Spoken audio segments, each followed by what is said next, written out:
Ryukzaklar va sumkalari.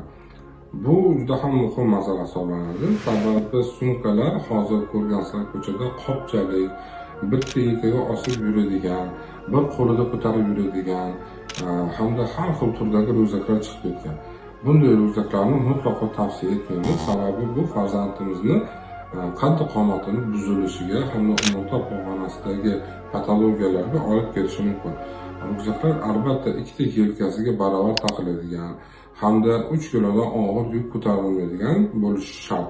Bundan tashqari ryukzaklarni yelkasiga osadigan joyda podkladkalari hamda beliga qo'yish uchun maxsus anatomik egirliklari va yostiqchalari bo'lishi kerak bo'ladi.